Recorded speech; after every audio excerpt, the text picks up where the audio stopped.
There is a long-standing myth on the European continent that another continent is located to the west of this one, on the other side of the endless sea. The inhabitants of this new land had formerly braved enormous tundra and ancient seas to migrate from the Eurasian terrain. During the last ice age, they traveled across a land bridge that bridged the Bering Strait from Siberia to Alaska, entering a world uncharted territory. As one era gave way to the next, the bridge between the two hemispheres was broken, and the two sides of the world developed without knowledge of one another. For millennia, the world witnessed the cyclical rise and fall of powerful empires, people and tongues, prophecies and religious beliefs. This myth remained just that, a myth, until the Viking Age, when Norse explorers set out from Scandinavia and crossed the Atlantic in their longships, venturing into these distant lands. This was the first time they met the native, who were likely part of the Dorset culture or possibly the Beothuk people. These indigenous groups had their own established societies, traditions, and ways of life.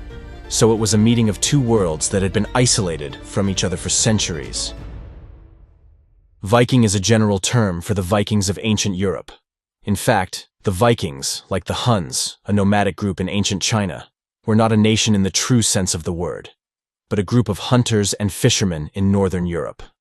Similar to the nomads living on the harsh Mongolian plateau, the Vikings lived in Scandinavia with harsh natural conditions and cold temperatures, which gave them a strong physique, a brutal and tough character, and often carried out raids.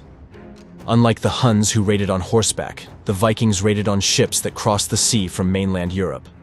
From the 8th to the 11th century, they attacked and occupied the Baltic coast, the Russian mainland, the United Kingdom, and even crossed the Strait of Gibraltar, occupied the Mediterranean coast, and made Europe covered in the red color of blood and fire of battle. The Vikings of Scandinavia, having ravaged Europe and established outposts on Iceland and Greenland, have just interrupted tens of thousands of years of hemispheric estrangement. Back to the Viking sagas, through many generations, one story of the first encounter between the legendary Norse warriors and the native North America has never ceased to fascinate. Under the tall green cliffs, a narrow river twists through the land. A lone man paddles a canoe meant for three. The 8 companions with whom he set out have been abducted and killed by strange vessels appeared in the front they had never seen before, carrying men unlike any they had ever seen. Pale, bearded and armed with radiant weapons, and shields and giant sword can split a cow in half. They looked as fierce as their appearance suggested. This small group of strong Norse warriors, led by Thorvald Eriksson, were moving forward bravely. Before this, his brother Leif Erikson had landed on the American coast while trying to bring Christianity to the Greenlanders. But he didn't meet any native people. Now, a swarm of indigenous canoes appeared from the distance. The Vikings quickly gathered by their ship for cover, as stone-tipped arrows rained down on their shields like a rapid storm. After some time, the attack ended, and the indigenous people paddled away. However, a single deadly arrow had pierced Thorvald Eriksson's trembling side. While the wound wasn't fatal at first, it grew worse as he and his men couldn't find a way to heal it in the unfamiliar wilderness. Before dying, Thorvald asked his companions to bury him where he had fallen, under a tree on a hilltop, where the sea breeze always blew and the gentle waves embraced the shore, holding his dreams of conquest. Once they fulfilled the captain's final wish, his men returned to Vinland, the settlement founded by Leif Erikson.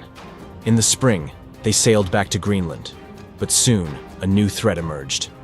In the year 1010, a man named Thorfinn Karlsefni, an Icelandic trader, had likely heard of the new land called Vinland, which had only been discovered about a decade earlier. He decided to take the woman he loved and a small group of 70 settlers, both Christians and pagans, though some believe the actual number was twice as large, with the hope of building a permanent home there. One day, Thorfinn Karlsefni and his Viking explorers were busy setting up their settlement. The sounds of hammers pounding, axes chopping wood, and the laughter of the Vikings filled the air, blending with the gentle breeze rustling through the trees. Suddenly, a group of native people emerged from the nearby forest, stepping out from the dense, unknown areas. The Vikings called them Skraelings, which could mean either barbarian or foreigner in the Old Norse language. Curious and a bit nervous, the Vikings paused their work to observe the newcomers from a distance. The native people, dressed in strange clothes made of animal hides, slowly approached the Viking camp. They carried valuable items, soft furs, brightly colored bird feathers, and rough fabrics the Vikings had never seen before. The natives seemed peaceful and curious, gazing at the buildings being constructed with wide eyes. Karlsefni, knowing how important it was to establish friendly relations and make useful connections with the locals, decided to offer a trade. He ordered his sailors to prepare some goods to exchange with the natives. Karlsefni and his team offered the goods they had brought from Greenland: sharp weapons, metal tools, soft fabrics, and a few bottles of milk, something the natives had never seen before. When the native people saw the milk, their eyes lit up with surprise and delight. They began to drink it, and to their surprise, it seemed to be the most delicious thing they had ever tasted. At the same time, the Vikings noticed that their iron tools and weapons, like sharp axes and knives, were admired by the natives. These were things the natives didn't have, making the trade lively and productive. Even though neither side could fully understand the other's language, yet they somehow understood the value of what was being exchanged. However, some stories say the Skraelings motioned toward the iron weapons, a silent request for these powerful tools. Despite the clumsy attempts at communication, Karlsefni Thorfinnsson refused to trade them. Instead, he offered more of their livestock's milk, which the Native Americans enjoyed so much that they traded all of their furs for it. But even as the trade ended and the natives disappeared into the trees, Karlsefni knew something wasn't right. The wind picked up as autumn tightened its grip. Days later, the natives returned, but this time in larger numbers, silent and watchful, as they emerged from the tree line. They brought more furs, but their eyes held a darker purpose. The Vikings watched cautiously. During the exchange, the tension snapped. A native lunged for one of the Vikings' iron weapons. Before he could grip the handle, the Viking struck him down. Blood stained the ground. Chaos erupted.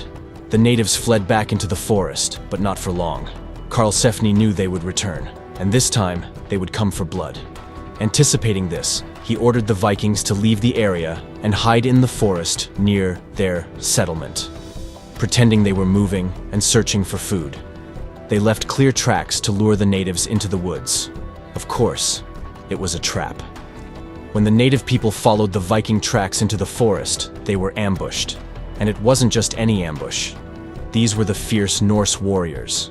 Tomahawks and arrows clashed with Viking axes and shields, and the Vikings quickly overwhelmed the Native Americans, leaving many of them dead in the woods.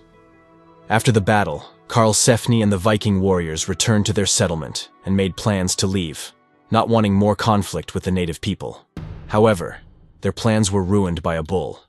A bull belonging to Karlsefni burst out of the woods, scaring the natives so much that they quickly rowed away in their skin boats.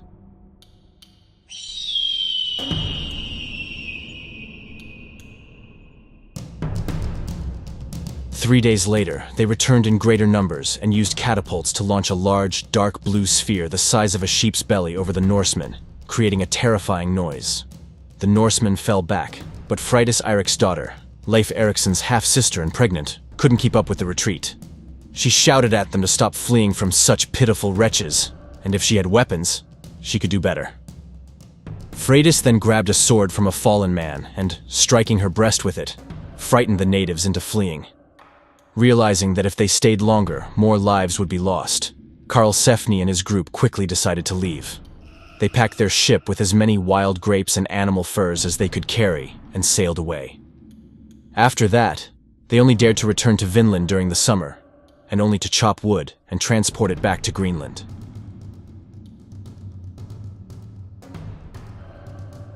This pattern went on for over 300 years, but by the 14th century, the global climate grew colder, entering what we now call the Little Ice Age.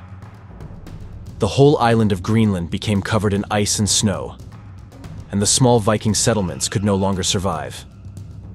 The Vikings there began to die, one by one, in the harsh cold. In 1424, Iceland received a letter from Greenland that had not been mentioned for hundreds of years, but which became the final evidence that Vikings had settled in Greenland. Since then, the Vikings who lived in Greenland have disappeared into the mists of history. Tales of their brief journey to the west are now just anecdotes told by firesides, or carried far and wide by traveling merchants. And around the campfire, children still hear stories of the Vikings' adventures and conflicts that began with the discovery of Iceland. Iceland, with a land area of 100,000 square kilometers, was largely uninhabited for centuries due to its harsh conditions. Ice, cold, and little arable land.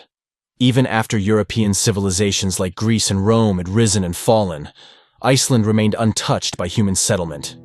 It wasn't until 825 AD that the Vikings first stumbled upon this icy island, likely while on their adventurous sea voyages. At first, they just used it as a pit stop.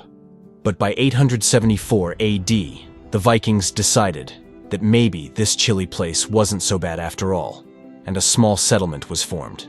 By 930 AD, they'd even established a little society bearing the embryonic form of a modern civilized country. But Iceland was just the beginning. Vikings loved adventure, and stories about mysterious lands to the west got them even more excited. They sailed through icy waters and stormy seas, and eventually, around 982 AD, one daring Viking named Erik Thorvaldsson, better known as Erik the Red, was forced to leave Iceland because, well, he was convicted of murder. Then, he sailed westward and found Greenland. Greenland, however, wasn't quite the paradise Erik advertised it to be. He cleverly named it Greenland to entice others to move there, despite it being mostly ice. His marketing worked. By 1003 AD, there were 5,000 settlers in Greenland, although resources quickly ran thin. Erik's son, Leif Erikson, decided to keep the family tradition of exploration alive and sailed even further west. This led to the Viking discovery of North America, specifically the island of Newfoundland in modern-day Canada. These narratives of exploration of a place that sounded like Maine, Rhode Island, or Atlantic Canada were thought to be just stories, like Voyage of St. Brendan, Brendan the Abbot. It was not until 1492 that Christopher Columbus's arrival in the Bahamas led scholars to seriously question whether the Vikings had actually reached North America. And by 1960, they had a satisfactory answer. Helge Ingstad, a Norwegian explorer, and his wife, archaeologist Anne Stein Ingstad, were led by a local man to a site on the northern tip of the island of Newfoundland. To their surprise, they discovered a secret that had been hidden for centuries: the ruins of a Viking camp at Lonceau Meadows. The settlement was not only a collection of mounds and turf houses, iron forges, but also the remains of a civilization that had arrived here long ago. It was determined to have existed around the year 1000, opening a door to the great Viking past. But that's not all. Recently, on October 20th, 2023, a groundbreaking study was published in the journal Nature, revealing something even more impressive. Researchers have pinpointed the exact date of the Vikings' arrival in the Americas by analyzing wood fragments from 3 different trees, including 2 fir trees and one that may have been a juniper, cut down in 1021. This means the Vikings were here at least 470 years before Christopher Columbus landed in the Bahamas. These dramatic archaeological discoveries proved not only that the Vikings had indeed explored America some 500 years before Columbus's arrival, but also that they had traveled farther south to areas where grapes grew to Vinland.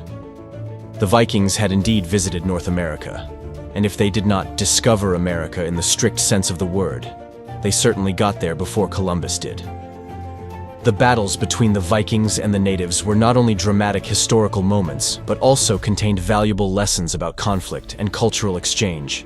When the Vikings crossed the ocean to make contact with the New World, they opened a new chapter in human history and emphasized the need for mutual understanding and respect. The battles were not just about competing for territory and power, but also reflected profound differences in culture and values. The Vikings and the natives faced challenges not only militarily, but also culturally. And we can learn important lessons about how differences can lead to conflict, but also open up opportunities for understanding and peace. Let's look back not only to feel the battles, but also to learn from the mistakes and successes of previous generations. These lessons help us build a world of harmony and respect for diversity. In the modern world, when interacting with other cultures, understanding and respect are the keys to overcoming boundaries and building a stronger global community. We all know that history is not just dry events, but also vivid stories of people, adventures, and discoveries that changed the world. The story of the Vikings and the first contact with Native American is a clear example of that. Thank you for joining me in exploring this story, part of the historical legacy we all cherish.